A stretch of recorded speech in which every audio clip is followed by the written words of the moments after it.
लिखें the value of integrity is one of the core values, the value of the integrity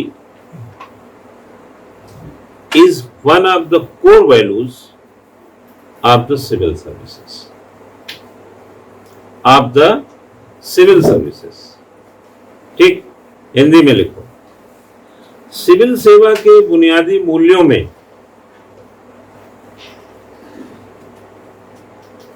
ईमानदारी का मूल्य अत्यंत महत्वपूर्ण है। कहीं सत्यनिष्ठा लिखा हो तो भी यही इंग्लिश में करिएगा, हिंदी में सत्यनिष्ठा लिखा हो तो ईमानदारी आप आगे लिखो। बट आगे लिखो, the value of integrity can be understood,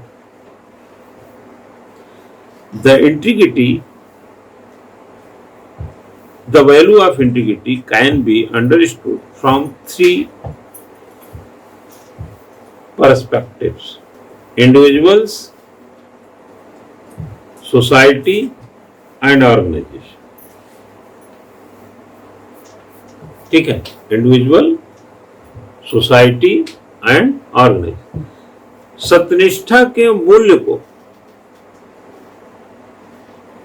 व्यक्ति, समाज और संगठन तीन परिप्रेक्ष्य में समझा जा सकता है। इंडिविजुअल, ये integrity in a personal perspective is consistent,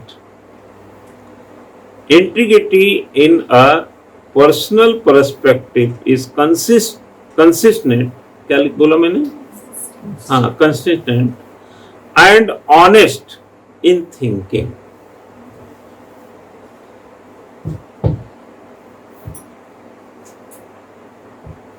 honest in thinking, इसमें क्या बोल रहा है, एक लाइन लिखो, व्यक्तिगत परिप्रेक्ष्य में, इंडिविजुअल के पॉइंट ऑफ व्यू से। ऐसा आप चाहें तो नंबर 1, नंबर 2 ऐसे 3 बना लो, खत्म हो गया। इंडिविजुअल के पॉइंट ऑफ व्यू, इंटरव्यू में पूछा कि आपका जो पर्सनल पर्सपेक्टिव एथिक्स में क्या है, तो आपने यही लाइन जाके बता दिया। मेंस में लिखना है, यही लाइन लिख दी है, प्री में पूछेगा नहीं। तो क्या लिखेंगे, व्यक्तिगत परिप्रेक्ष्य में सत्यनिष्ठा सोचने,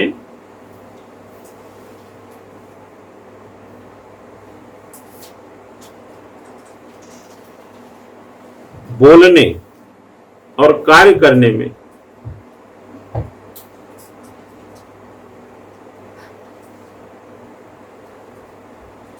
संगत और ईमानदार होता है। लिखो, personal perspectives of integrity means using the same standard from one self and others. Intellectual integrity मतलब जो पर्सनल वैयक्तिक जो इंटेलेक्चुअल आपकी इंटीग्रिटी है, बौद्धिक इंटीग्रिटी, अपने और दूसरों के लिए समान मानदंडों का प्रयोग करना है। ठीक है, क्लियर हुआ बच्चा? जो हम सोचते हैं अपने लिए वही हम आपके लिए सोचते हैं, तो सेम स्टैंडर्ड हो गया। इसको बोलते हैं पर्सनल इंटेलेक्चुअल इंटीग्रिटी कह सकते हैं। जो बात आपको ठीक नहीं लगती या जो बात मुझे ठीक नहीं लगती, जाहिर आपको भी ठीक नहीं लगनी चाहिए। मतलब ठीक नहीं लगती, जैसे गाली मुझे पसंद नहीं है, कि कोई गाली आए तो आपको भी कोई गाली देगा तो आपको बुरा लग रहा होगा। ये पर्सनल इंटेलेक्चुअल, देखो इसमें सिर्फ पर्सनल इंटीग्रिटी नहीं है, थोड़ा सा हमने डेरिवेट किया, इंटेलेक्चुअल वर्ड डाला। Personal integrity and personal intellectual integrity. बौद्धिक कैसे हैं आप भाई? हम अगर यहाँ पर खड़े होकर के ये बोले कि मैं बौद्धिक रूप से बौद्धिक मजबूत हूँ, इंटेलेक्चुअली काफी मजबूत हूँ, हाँ, तो पर्सनली तो आपको समझ में आता है कि पर्सनल इंटीग्रिटी है, आप इंटेलेक्चुअल इंटीग्रिटी भी हो गई है आपकी। वो कैसे? तो हम कह रहे हैं ना कि हम सेम स्टैंडर्ड पे काम करते हैं। नेक्स्ट वाला लिख लीजिए, सोशल इंटीग्रिटी। सोशल के फॉर्म में क्या समझ रहे हैं आप? यही काम आप किसके पॉइंट ऑफ व्यू से करेंगे?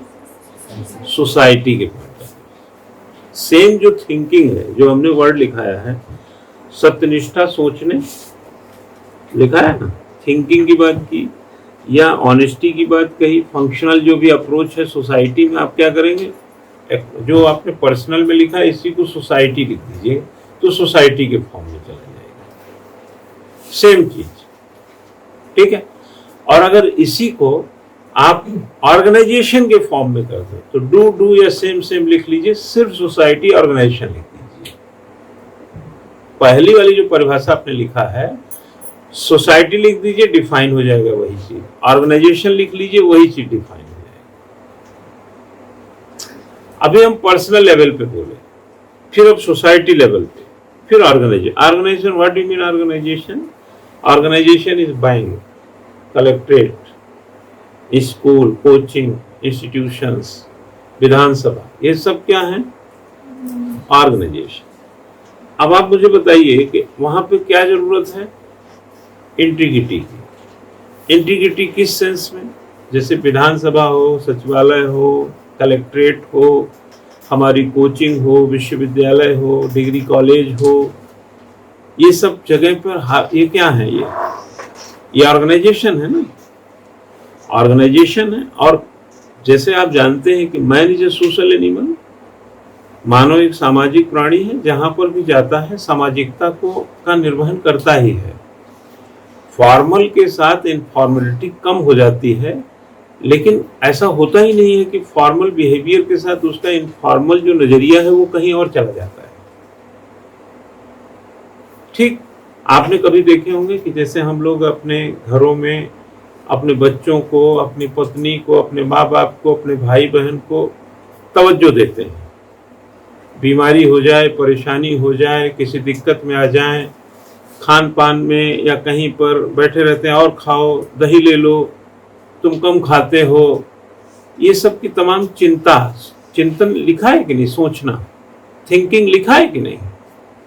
हाँ, आप आपके पिताजी गांव में रहते होंगे, फोन आता होगा और खांसने की आवाज आ गई तो आप कहते होंगे काहे खांस रहे हैं, क्या बात है, गर्म पानी लिया करिए। आपने कहीं ना कहीं कुछ थिंकिंग आपकी बढ़ गई उस नजरिए से। लेकिन यही बहुत सारे खांसते हुए लोगों को देखते हैं, आप ऐसा नहीं बोलते हैं। तो आप अपना पर्सनल लेवल पे, सोसाइटी के लेवल पे, ऑर्गेनाइजेशन लेवल पे, तीन तरीके का आप इंटीग्रिटी को डिफाइन करते हैं, तीन तरीके की बातों को आप डेरिवेट करते हैं, है ना, एनालाइज करते हैं। अब आप कहाँ हैं यह देखना है आपको। अगर आप घर पे हैं तो जितना भी एक्टिविटी करेंगे वो किस लेवल में चली जाएगी? पर्सनल लेवल पे। लेकिन अगर पर्सनल इंटेलेक्चुअल इंटीग्रिटी की बात करेंगे तो जो हमारे लिए वही दूसरों के लिए है। जैसे अगर चाय मैं पी रहा हूं और चीनी नहीं है, उसमें कम है, तो मुझे कम लगा तो मैं दूसरों से भी पूछ लेता हूं क्यों चीनी आपको कम लग रही है ना, मीठा कम है ना। इसको बोलते हैं पर्सनल इंटेलेक्चुअल इंटीग्रिटी। नहीं सिर्फ अपना आधा चम्मच डाल के हिलाए पी लिया, बगल में 4 लोग और पी रहे तो उनकी चिंता ही नहीं की, ये इंटेलेक्चुअल इंटीग्रिटी में नहीं है। इसी तरह आप सोसाइटी के पॉइंट ऑफ व्यू से देखें, ऑर्गेनाइजेशन के पॉइंट ऑफ व्यू से, तो हमारे लिए जब आप ऑफिस दफ्तर में जाएंगे, जब आप नौकरी में जाएंगे, तो आपको सोसाइटी और ऑर्गेनाइजेशन से रोज भेंट होगी। पर्सनल तो आप आज से ही हैं, पर्सनल के लिए आपको किसी और जगह जाने की जरूरत नहीं है। पर्सनल इंटीग्रिटी तो रोज आपकी इस्तेमाल हो रही है। लेकिन सोसाइटी में और ऑर्गेनाइजेशन में, जैसे उत्तराखंड में भर्ती में क्या किया इन लोगों ने गड़बड़ी, इन्होंने एक प्रकार से जो ऑर्गेनाइजेशनल इंटीग्रिटी थी वो नहीं इस्तेमाल किए। ऑर्गेनाइजेशनल जो एक प्रकार से संगठनात्मक ईमानदारी दिखानी चाहिए उसका अभाव है। पर्सनल इंटीग्रिटी यानी अपने बच्चों को नौकरी पे लगा दो, भाई भतीजावाद कर दो, अपने सगे संबंधियों से संगठन भर दो, दूसरों के हक मार लो। आपने क्या दिखाया? अपने लोगों के प्रति ईमानदार रहे कि उनकी रोजी रोटी, रोजगार, शिक्षा, चिकित्सा जो भी सुविधा है उनकी जिंदगी की बन जाए। बट आपने क्या, मैंने बोला पर्सनल इंटेलेक्चुअल इंटीग्रिटी, अपने जो आपको लगता है वही दूसरों के बारे में लगना चाहिए। आपको लगना चाहिए कि अगर हम अपने बच्चों को, अपने रिश्तेदारों को नौकरी दे रहे हैं तो दूसरों के बच्चों, दूसरों के रिश्तेदारों का क्या होगा। ये योर ऑर्गेनाइजेशनल ड्यूटी। तो आपने चूंकि, तो यहां पर क्या क्वेश्चन उठेगा कि आपने ईमानदारी से पालन नहीं किया, तो आपके किस पे क्वेश्चन उठ रहे हैं? सत्यनिष्ठा पे ही तो उठ रहा है, आपकी ईमानदारी पे ही तो सवाल उठ रहा है। आप बेईमान कितने वो छोड़ दीजिए, बट आप ईमानदार नहीं, ये डिफाइन हो रहा है। ईमानदार बेईमान कहाँ क्या है, कौन क्या हो, तो इंक्वायरी में जो रिपोर्ट आएगी वो जाने, इरेगुलरिटी कितनी हो वो जाने। लेकिन अगर आप जरा सोचिए कि आज की तारीख में अगर आपको हम ये ना कहें कि आप रिश्वत मत लीजिएगा, आप इंटीग्रिटी पे जोर दीजिएगा, अपनी समस्या दूसरों की समस्या समझिएगा, या दूसरों की समस्या अपनी समस्या समझिएगा, आप बहुत ज्यादा एक मतलब अपना अपना मत करिएगा, सत्यनिष्ठा का ख्याल रखिएगा। तो अगर हम 4-6 लाइन आज बोले होंगे तो हो सकता है कि कुछ चीजें जो आप बनने की उम्र में है ना, तो बेहतर बन जाए। नहीं तो संगत का क्या मतलब, हमने एक वर्ड भी तो लिखा है ना, संगत शब्द। आप अगर सत्यनिष्ठ लोगों के संगत में रहेंगे तो क्या सीखेंगे? झूठ फरेब, चोरी डकैती, लुच्चाई, लफंगई। सत्यनिष्ठ लोगों के संग रहेंगे तो सच बोलेंगे, सच स्वीकार करेंगे, झूठ से दूरी बनाएंगे, धोखाधड़ी से आप कोसों मीलों दूर रहेंगे। संगत का ही असर, शराबी से दूर रहेंगे तो शराब नहीं पिएंगे, नशेड़ी से दूर रहेंगे, नशा नहीं करेंगे। अब प्रोफेसर, पढ़े लिखे, लिखने पढ़ने वाले तमाम ऐसे लोगों से घिरे रहेंगे तो क्या होगा? आप इसी तरीके का नजरिया रखेंगे, पॉजिटिव। तो संगत का भी तो असर होता है। आप नहीं देखते हैं महात्मा लोग संगत करता रहता है, कहते हैं आज संडे है, संगत है, ऐसे कहानी सुना रहा है, इंस्पायर कर रहा है आपको। कहीं धोखाधड़ी, लुच्चा लफंगई, चोरी डकैती, ऊंच नीच, फलाना ढिमका कुछ सुना है? नहीं ना। तो कम से कम 2 घंटे संगत में रहने के बाद 22 घंटे सुरक्षित कर रहा है। जैसे आप बैठे हैं, क्या हो रहा है आज? संगत हो रही है। क्या पढ़ रहे हैं? ईमानदारी। अब आज की दुनिया में इसकी कितना मूल्य है मैं नहीं जानता। जैसे मैंने उदाहरण दिया कि अगर आपका जमीन जो है सड़क पर है तो बड़ी कीमती है, आपका मकान अगर सड़क के किनारे है खूब बढ़िया, वो भी बड़ी कीमती है, बहुत कीमत का है। अब खेत खलिहान भी अगर सड़क के किनारे संयोग से, वो भी कीमती है। लेकिन आप सड़क पे हैं तो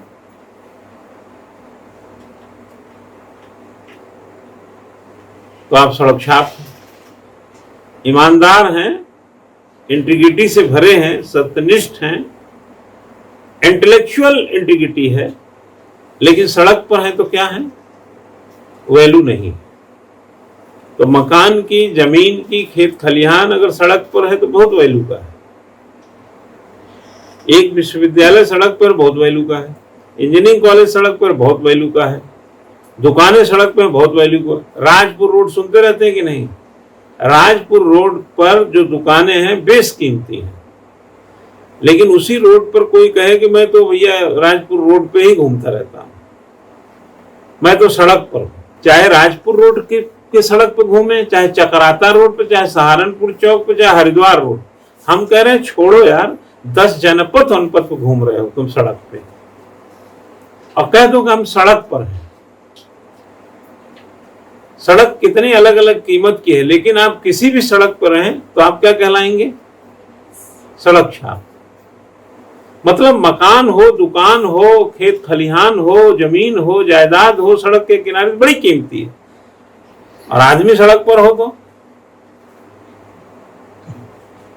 तो इस डिफरेंस को समझिए कि मकान, जमीन, खेत खलिहान तो कीजिए सड़क के किनारे, लेकिन स्वयं इतना अधीर मत हो जाइए कि आप ही सड़क पे चले जाइए। आप काम कीजिए, ऑर्गेनाइजेशनल इंटीग्रिटी, सोसाइटी की इंटीग्रिटी, पर्सनल इंटीग्रिटी, लेकिन ऐसा भी मत कीजिए कि आप जिस इंटीग्रिटी का इस्तेमाल कर रहे हैं ऐसा बेईमानी हो कि आप नौकरी से ही हाथ धो लें। ये भी नौकरी के साथ की गई ईमानदारी। ठीक है।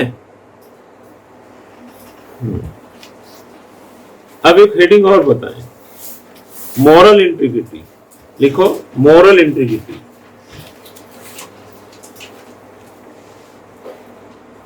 लिखो morality refers to the evaluation of one's own and others.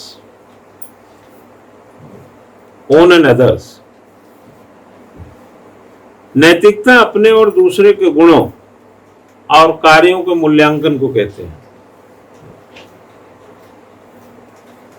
ठीक है ना, अपने और दूसरों के गुणों और कार्यों के मूल्यांकन को कहते हैं। लिखो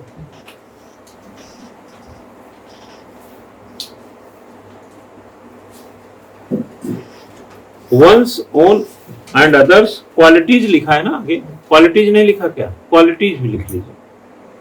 क्वालिटीज एंड एक्शन तब जाके बनेगा अंग्रेजी में, है ना, क्वालिटीज एंड एक्शन। अब लिखिए qualities makeup the character of a person. The qualities makeup the character of a person. गुणों से व्यक्ति का चरित्र बनता है। ओके, अगर आपके अंदर क्वालिटीज हैं तो आपका क्या निखरेगा। देखो पनीर और पूरी बढ़िया खाना, जूस पेट में जाता है, और ग्लो अप क्या करता है, हेल्थ, चेहरा डाला सब शरीर के अंदर पेट में और निखारा है चेहरे में। तो गुण से क्या निखरता है, हमारा character. Actions make a persons behaviour, है ना, जबकि कार्य से व्यक्ति का आचरण बनता है। आगे लिख लीजिए, thus morality is concerned with the evaluation of character and conduct. Evaluation of character and conduct, इसका मतलब क्या हुआ, इस प्रकार नैतिकता चरित्र और आचरण के मूल्यांकन से संबंधित होती है। इस प्रकार जो नैतिकता है वो क्या है, चरित्र और आचरण।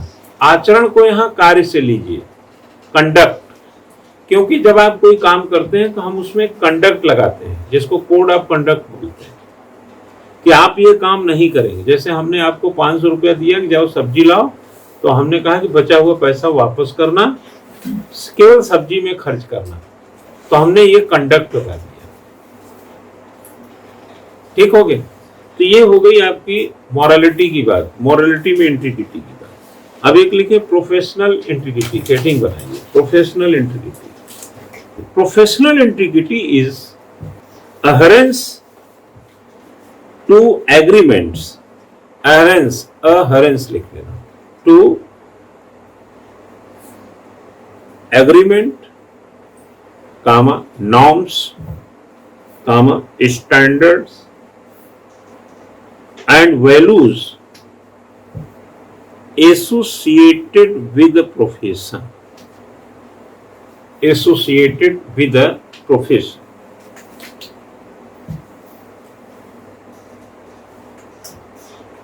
किसी पेशे से संबंधित समझौते, मानदंडों, मानकों और मूल्यों का पालन करना पेशेवर सत्यनिष्ठा है। हाँ? ठीक हो गया। आगे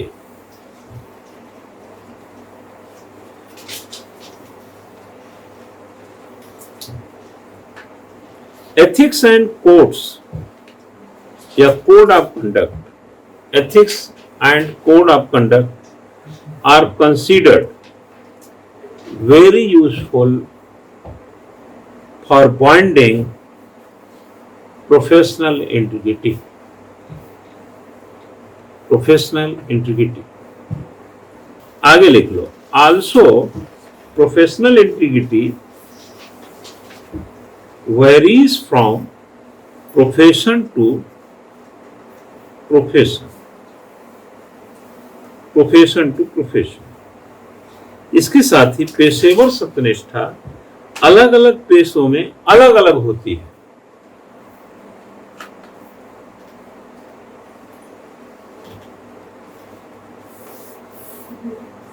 अलग अलग पेशों में अलग अलग, मिठाई बेचने वाला अलग प्रोफेशन का होगा, उसकी प्रोफेशन जो सोच होगी।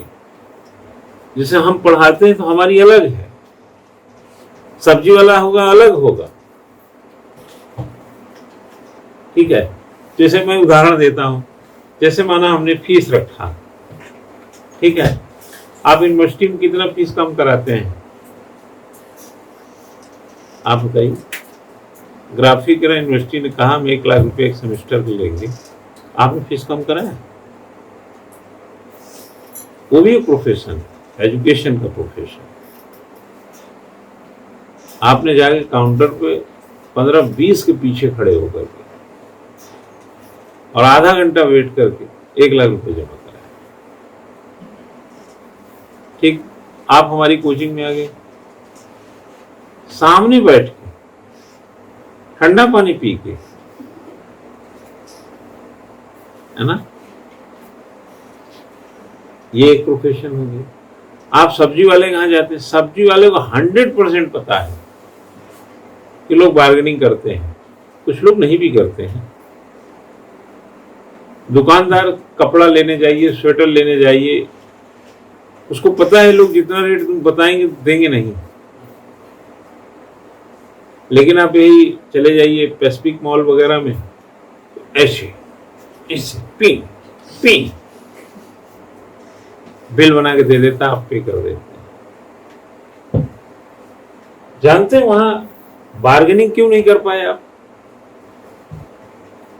वहां बार्गेनिंग क्यों नहीं कर पाए? उसने एक मापदंड पर अपना कंडक्ट बना लिया। राहुल डेयरी के यहाँ चले जाइए, आप कहते हैं आधा किलो दही दे, 100 का नोट देते हैं, जितना वापस करता लिख के ले आते हैं। क्योंकि उसने अपना एक मापदंड, दही बेचने का एक तरीका बनाया। आप बाजीराव में चले जाइए, दिल्ली में दृष्टि में चले जाइए, आप जितनी फीस कहेगा लाइन लगा के देख चले आए, क्योंकि उसने अपना एक मापदंड बनाया। दिव्य कीर्ति तो मिलेगा ही नहीं। दिव्य कीर्ति अगर मिलेगा तो क्लास में मिलेगा, नहीं कहीं नहीं मिलेगा। क्लास छूटते आते जाते कहीं मिलेगा ही नहीं। तो जैसे जैसे चीजें एक स्टैंडर्ड को सेट कर जाती हैं, वैसे वैसे आपने देखे होंगे कि एक प्रोफेशन टू प्रोफेशन, वही प्रोफेशन है। जैसे मेरी कोचिंग और दिल्ली के 1-2 कोचिंगों जो मैं ले रहा हूं, में डिफरेंस है। अभी यहीं पर 250 लड़कों का बैच हो, फिर देखिए यही स्टैंडर्ड बदल जाएगा।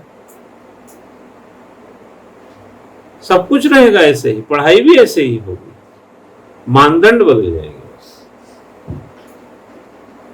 तो प्रोफेशन टू प्रोफेशन ये वेरी करता है। मतलब चाहे आप किसी भी धंधे में हो, आप उस धंधे के हिसाब से आपका कंडक्ट या आपका एक्शन, आपका बिहेवियर काम करने लगता है। कई देखो गरीब आदमी पालक आलू बेच रहा है, उससे लड़ जाते हैं। वो बोलेगा 15 रुपए का एक गड्डी वो पालक है, वो बोलेंगे 20 रुपए का दो दोगे? बोलो चाचा देना हो तो बताओ, 20 रुपए का 2 दे दो। चलो अच्छा 25 रुपए का 2 दे दो। 30 रुपए का 2 था, 25 रुपए। आपने देख लिया वो गरीब आदमी है, फटा पुराना बोरे पे बैठा हुआ गांव से ला करके।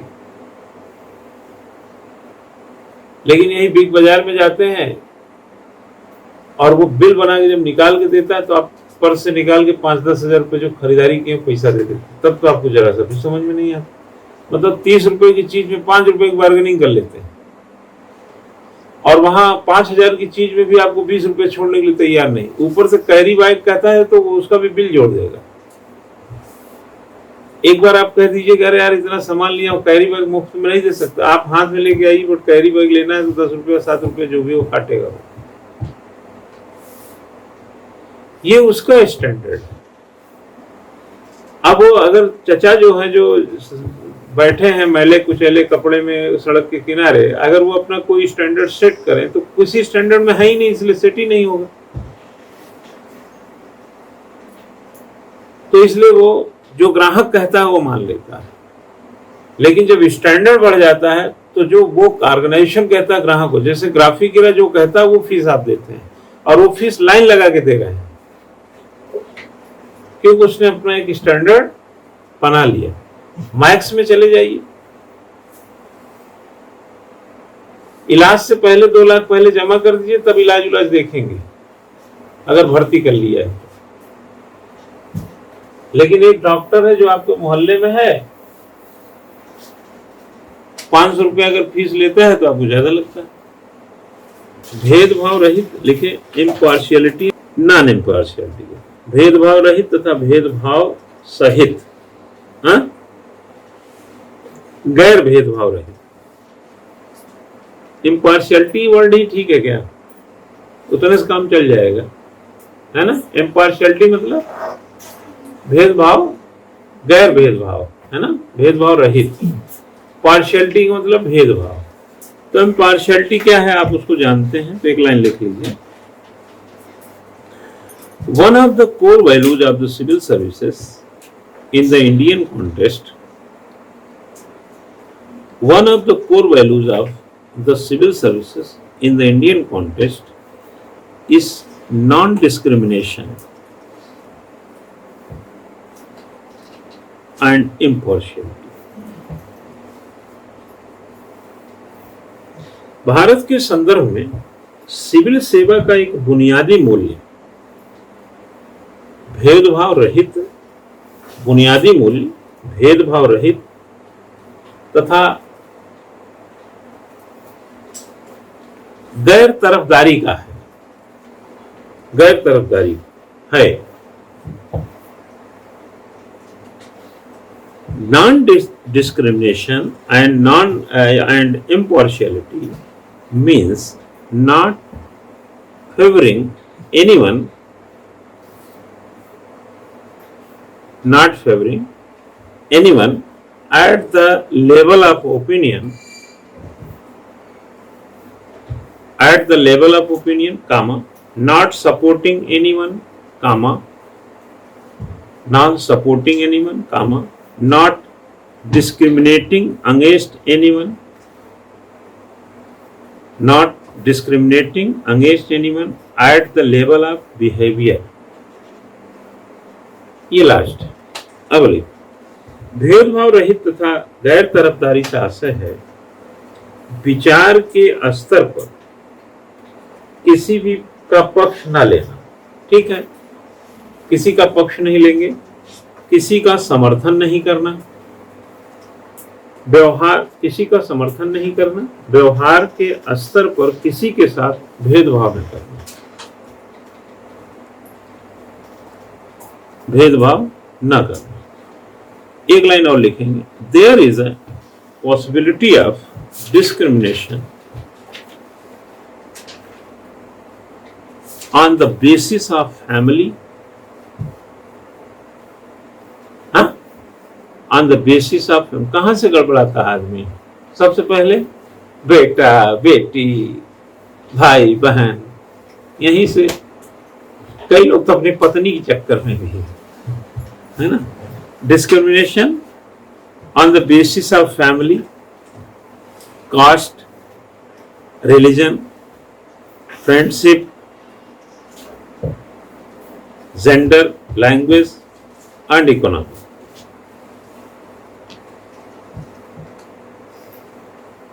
लिखेगा, भारत में परिवार, जाति, क्षेत्र, धर्म, मित्रता, लिंग, भाषा, आर्थिक आधार पर भेदभाव की संभावना बनी रहती है। क्यों? है ना। आप कहेंगे अरे वो बोले थे, बस वो बोले थे इसलिए तुम बोलो कुछ, है ना। भेदभाव की संभावना बनी रहती है। हाँ हाँ,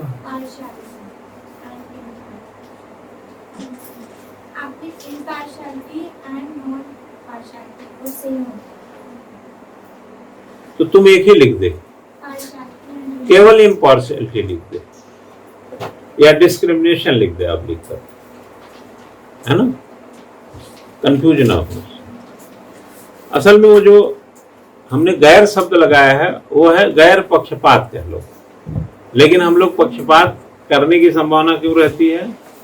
कास्ट, रिलीजन, तू वहीं घूम रही है ना, उसको करेक्ट कर ले, तू आगे समझी नहीं होगी, उसी शब्द में अटक गई होगी। क्या लिखा है मैंने? हाँ तो एक ही हो गया। हाँ तो हम तो दो हेडिंग दिया ना तुमको। हाँ तो दो हो गए तो दो शब्द बोल दिए ना, हमने भेदभाव रहित बोल दिया, अब गैर भेदभाव बोल दिया, बात तो एक ही हुई ना। आपने सही बोला है। हाँ? आपने सही बोला, नॉन इम्पार्शियलिटी बोला ना, नॉन पार्शियलिटी लिख देगा। क्यों भाई? हाँ क्यों आ जाएगा? नॉन इम्पार्शियलिटी बोला इसने गलत लिखा है। हाँ ठीक है सर, ठीक है। नहीं, इसने गलत लिखा है क्या?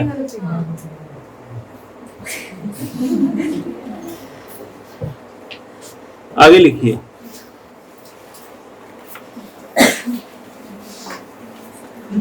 ये बात आप समझ गए हैं इतना, है ना? आगे लास्ट में लिख लीजिएगा।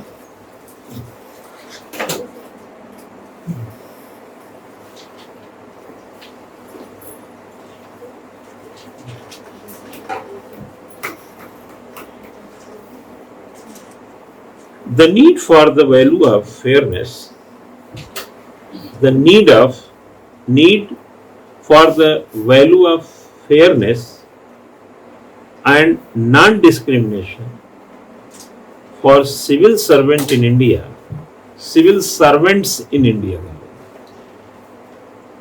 is being felt on their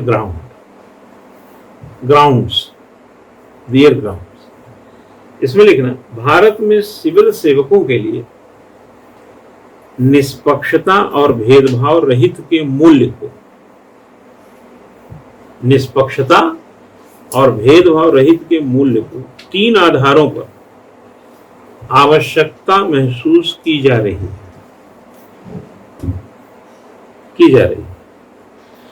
ठीक, पहला,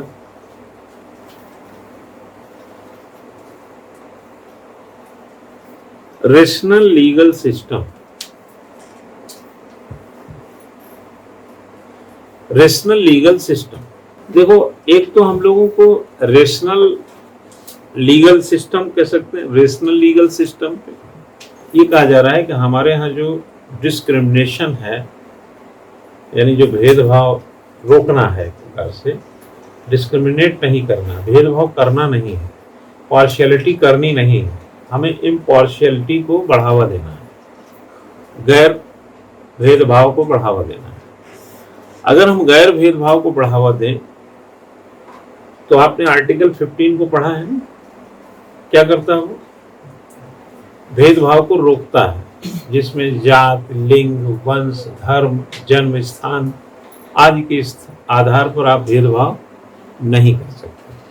तो हमारे देश के सिविल सर्वेंट्स का क्या ड्यूटी है कि आप पर्सनल बिहेवियर में, सोशल बिहेवियर में, ऑर्गेनाइजेशनल बिहेवियर में, जहां पर तीनों जगह पर आप क्या इस्तेमाल करेंगे? इंटीग्रिटी को।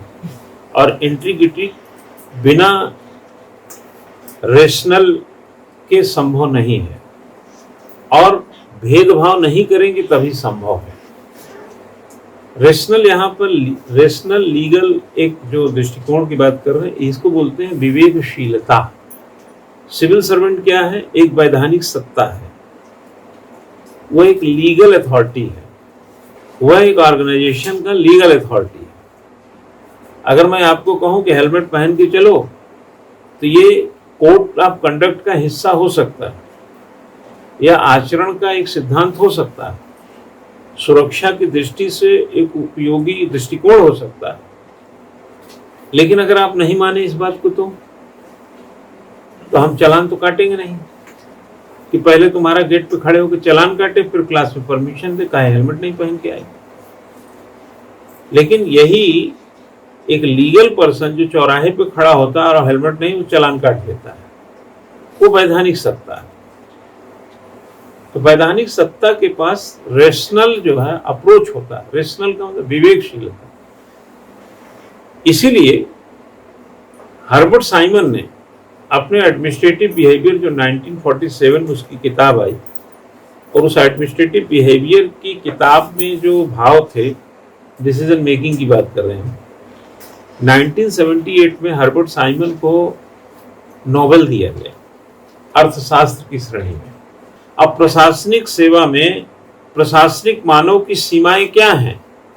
प्रशासनिक सेवा में प्रशासनिक मानव की दो सीमाएं हैं। उसके पास पैसा भी कम है और समय भी कम है और काम ज्यादा है। उसके ऊपर कोड ऑफ कंडक्ट भी है और विवेकशीलता भी बॉन्डेड है, बॉन्डेड, सीमित विवेकशीलता में काम करता है। अनलिमिटेड उसको राइट नहीं मिले, अथॉरिटी नहीं मिली हुई। तो बॉन्डेड रेशनैलिटी इसको बोलते हैं, सीमित विवेकशीलता। तो हर्बर्ट साइमन का जो मानव है वो क्या है? प्रशासनिक मानव। और वो किस में काम करता है? बॉन्डेड रेशनैलिटी में। बॉन्डेड रेशनैलिटी के साथ अगर आप काम करेंगे तो पहली बात क्या करेंगे? आप अपने कोड ऑफ कंडक्ट का उल्लंघन नहीं करें। सीमित विवेकशीलता। अगर आपको स्पीच एंड एक्सप्रेशन अनलिमिटेड आपको आप समझ रहे हैं तो आप गलत समझ रहे हैं। आर्टिकल 19(2) में जाइएगा, आपको पता चल जाएगा कहां पर इसकी लिमिट है।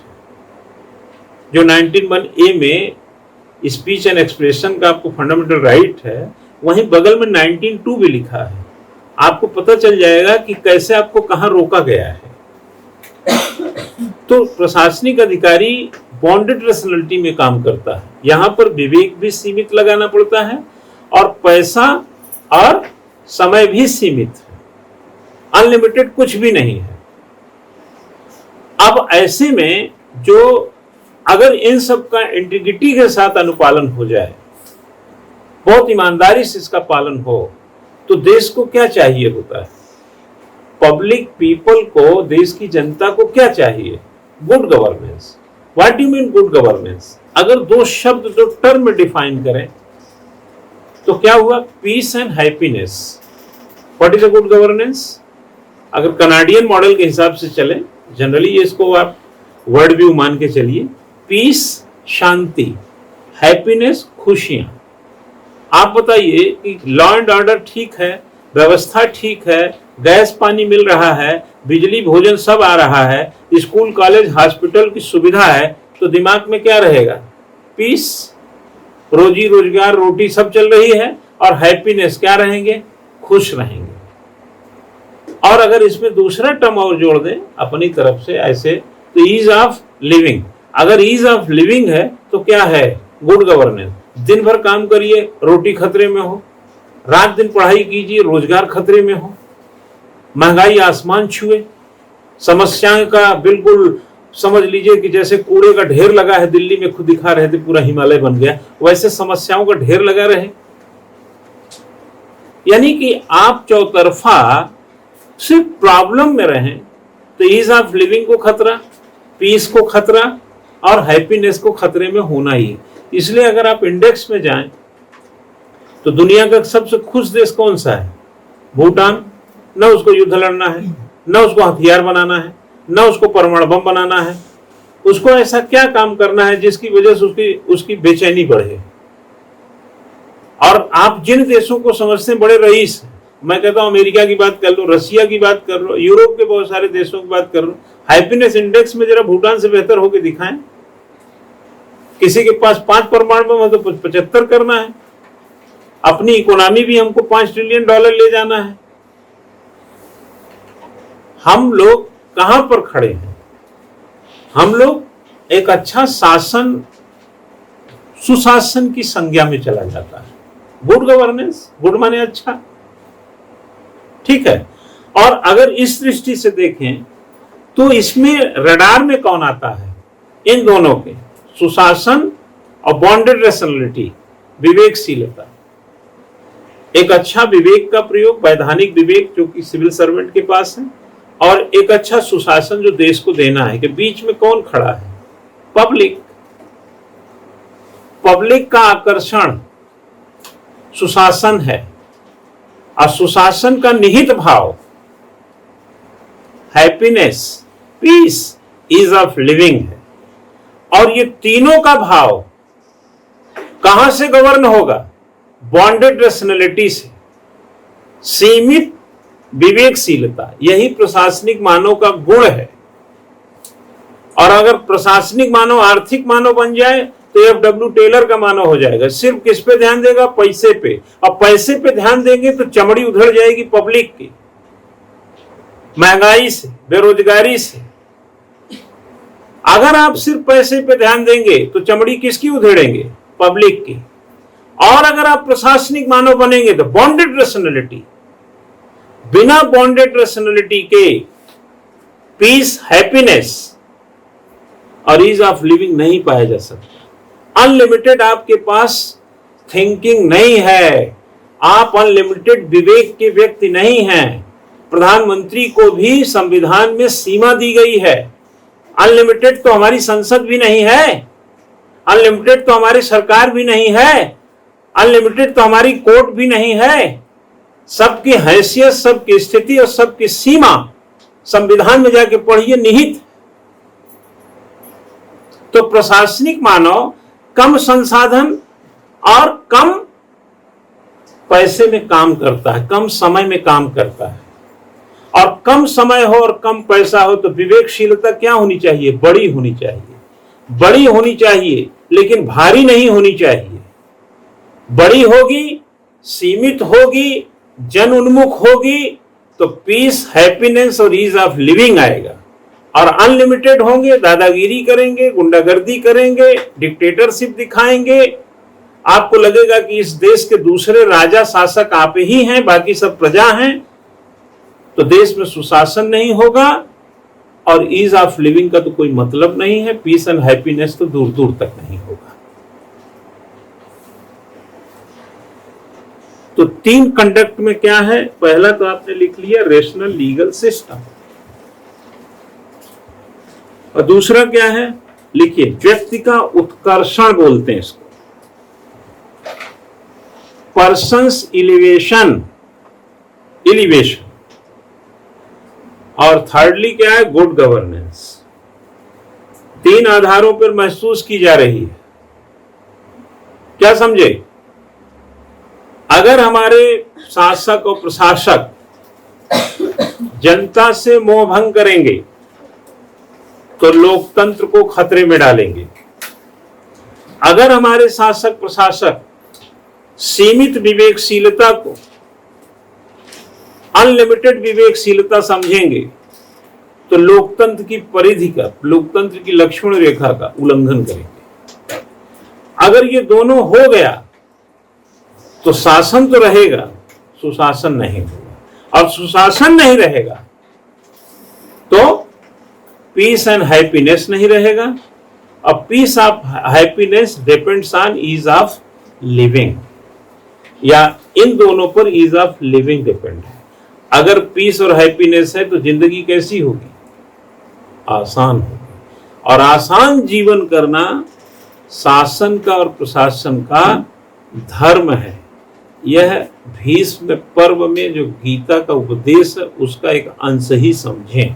इसलिए हमारी सरकार हो या शासन हो, एक बार उनको गीता की कसम भी खिलाई जाए और गीता का पाठ भी पढ़ाया जाए कि भैया ease of living peace and happiness में है। पीस एंड हैप्पीनेस सुशासन से है, और सुशासन के लिए डेमोक्रेसी के मूल भाव को बनाए रखना है। और इसको बनाए रखने के लिए आप अपनी सीमित विवेकशीलता और जनता के प्रति उत्कर्षण को बनाए रखना है, तब तो आपकी ताकत है। अदरवाइज तो देखो यार, किसी का भी बोलबाला हो सकता है। क्या समझे? तिजोरियां सरकार का भरना काम नहीं है। सरकार का काम होता है जनता के लिए तिजोरियां खाली करना। क्या समझे? समझ गए?